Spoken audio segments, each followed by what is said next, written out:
Diablo அப்படிங்கிற படத்தை பற்றி இந்த வீடியோவில் பார்த்துடலாம். இந்த படத்தோட கதை என்ன அப்படின்னா, ஹீரோ 15 வருஷமாக ஜெயிலில் இருந்திருக்காரு. அந்த ஜெயிலில் இருந்து இப்போ ரிலீஸ் ஆகி கொலம்பியாவுக்கு வந்திருக்காரு. கொலம்பியாவில் ஹீரோவோட பொண்ணு இருக்கா. அந்த பொண்ணோட அப்பா ஹீரோ தான் அப்படிங்கிற விஷயம் அந்த பொண்ணுக்கு தெரியாது. அதே மாதிரி ஹீரோவோட ஒய்ஃப், அதாவது அந்த பொண்ணோட அம்மா, அவங்க இறந்தாச்சு அப்படிங்கிற விஷயம் அந்த பொண்ணுக்கு தெரியும். ஆனால் அவங்கள கொலை பண்ணியிருக்காங்க அப்படிங்கிற விஷயம் அந்த பொண்ணுக்கு தெரியாது.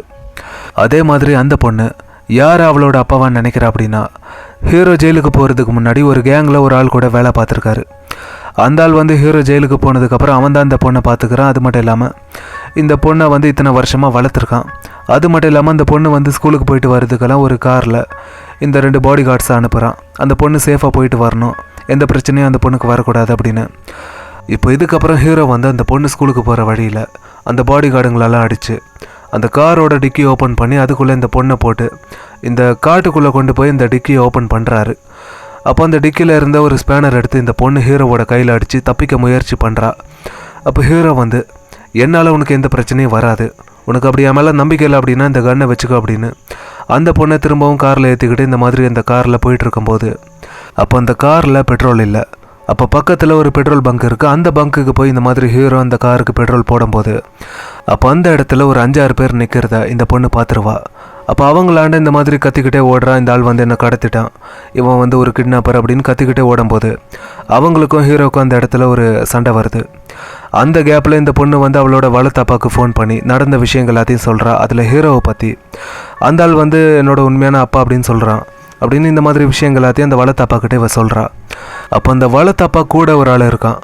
அவன் இந்த விஷயங்கள் எல்லாத்தையும் தெரிஞ்சுக்கிட்டு இந்த படத்தோட வில்லனுக்கு கால் பண்ணி சொல்கிறான், இது உனக்கான ஒரு சான்ஸ் அப்படின்னு. இந்த படத்தோட வில்லனுக்கும் இந்த வளர்த்தாப்பனுக்கு ஏதோ ஒரு முன்னாள் பகை இருக்குன்னு நினைக்கிறேன். இதுக்கப்புறம் வில்லன் அந்த பொண்ணை கடத்திடுறான். இப்போ இதுக்கப்புறம் ஹீரோ அந்த பொண்ணை காப்பாற்றுறதுக்கு எந்த மாதிரியான முயற்சிகள் எல்லாத்தையும் எடுத்தார், அதில் ஹீரோக்கு வரக்கூடிய அந்த பிரச்சனைகள்லாம் என்ன, கடைசியாக வில்லனை சமாளித்து ஹீரோவால் அந்த பொண்ணை காப்பாற்ற முடிஞ்சுதா இல்லையா அப்படிங்கிற இதெல்லாம் தான் இந்த படத்தோட கதை. இந்த படத்தில் நடித்த எல்லாருமே ஒரு நல்ல பர்ஃபார்மன்ஸை கொடுத்துருக்காங்க. அதை ஃபஸ்ட்டே சொல்லிக்கிறேன். ஸ்குவாட்டோட நிறைய படங்களை நான் பார்த்துருக்கேன். அந்த படங்களில் ஸ்குவாட்டோட அந்த பர்ஃபார்மன்ஸாக இருக்கட்டும், அந்த ஃபைட்டாக இருக்கட்டும், எல்லாத்துலேயுமே அவர் அவரோட பெஸ்ட்டை கொடுத்துருப்பாரு. அவரோட படங்களில் அவர் மட்டும்தான் கொஞ்சம் தனியாக தெரிவார். அதே மாதிரி இந்த படத்தில் எப்பவும் போல் ஒரு சூப்பரான ஆக்ஷன் சீக்வன்ஸை கொடுத்துருக்காரு. அதே மாதிரி அந்த ஃபைட்டாக இருக்கட்டும், அந்த பர்ஃபார்மன்ஸ் அப்படின்னு எல்லாமே ரொம்ப நேச்சுரலாக இருந்துச்சு அப்படின்னு தான் சொல்லுவேன். ஆனால் இந்த படத்தில் என்ன விஷயம் அப்படின்னா, ஸ்குவாட்டை விடவும் எனக்கு இந்த படத்தில் பிடிச்ச கேரக்டர் அப்படின்னா இந்த படத்தோட வில்லன் கேரக்டர் அப்படின்னு தான் சொல்லுவேன். ஒரு சூப்பரான ஒரு பெஸ்ட் பர்ஃபார்மன்ஸை கொடுத்துருக்காரு அதுலேயும். ஆனால் மார்க்கோவால் இந்த மாதிரி ஒரு பர்ஃபார்மன்ஸை கொடுக்க முடியும் அப்படின்னு நான் சுத்தமாக எதிர்பார்க்கல. ஏன்னா மார்க்கோ எப்போவுமே இந்த பெரிய பெரிய ஹீரோங்களுக்கு சைடில் அவங்க கூட ஃபைட் பண்ணுறதுக்காக கூப்பிடுவாங்க. இவரும் அந்த ஹீரோங்களுக்கு ஈக்குவலான ஒரு ஃபைட்டை கொடுப்பாரு. அதே மாதிரி இந்த படத்துலேயும் ஹீரோக்கே டஃப் கொடுக்குற அளவுக்கு ஒரு ஆக்ஷன் சீக்வன்ஸை கொடுத்துருப்பாரு. ஆனால் மார்க்கோவால் இந்த மாதிரி ஒரு பர்ஃபார்மன்ஸை கொடுக்க முடியும் அப்படின்னு நான் எதிர்பார்க்கல. அவரோட பர்ஃபார்மன்ஸ் எப்படி இருந்துச்சுன்னா, இந்த ஃபேஸ் எல்லாம் ஒரு சீரியஸாக வச்சுக்கிட்டு ஒரு ரியல் சைக்கோ மாதிரியே நடிச்சிருப்பார். அதுலேயும் இந்த படத்தில் பார்த்தீங்கன்னா ஒரு சீனில் இந்த மாதிரி ஒரு கடையில் உட்காந்துருப்பார். அந்த டேபிளில் ஒரு கேக் இருக்கும். அந்த கேக்கை மறைச்சி பார்ப்பாரு, ஆனால் அதை சாப்பிட மாட்டார். இதை ரொம்ப நேரமாக கவனித்த இந்த கடையோட ஓனர் ஒரு லேடி, அவங்க இதை ரொம்ப நேரமாக கவனிக்கிறாங்க. அப்போ இந்த மாதிரி க்ளோசிங் டைம் ஆகிடுச்சு சார் அப்படின்னு சொல்கிறாங்க இந்த மார்க்கோ கிட்ட. அப்போ மார்க்கோ அந்த பொண்ணோட கையை பிடிச்சி எடுத்து உட்கார வச்சு, அந்த இவருக்கு ஒரு கை இல்லை, இந்த இரும்பு கை தான் போட்டிருக்காரு. அந்த கையை எடுத்தால் ஒரு பெரிய கத்தி இருக்குது.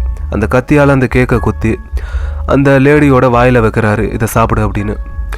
அதெல்லாம் பார்க்கும்போது ஏன்னா அந்த பொண்ணோட வாயில் கத்தியை விட்டு குடைய போகிறாரா அப்படிங்கிற அந்த ஒரு டென்ஷன் பில்டிங்கை இந்த படத்தில் ரொம்ப நல்லாவே க்ரியேட் பண்ணியிருக்காங்க. அது மட்டும் இல்லாமல் அது நிறைய இடங்களில் இந்த படத்தில் ஒர்க் அவுட் ஆகிருக்கு அப்படின்னு தான் சொல்லுவேன்.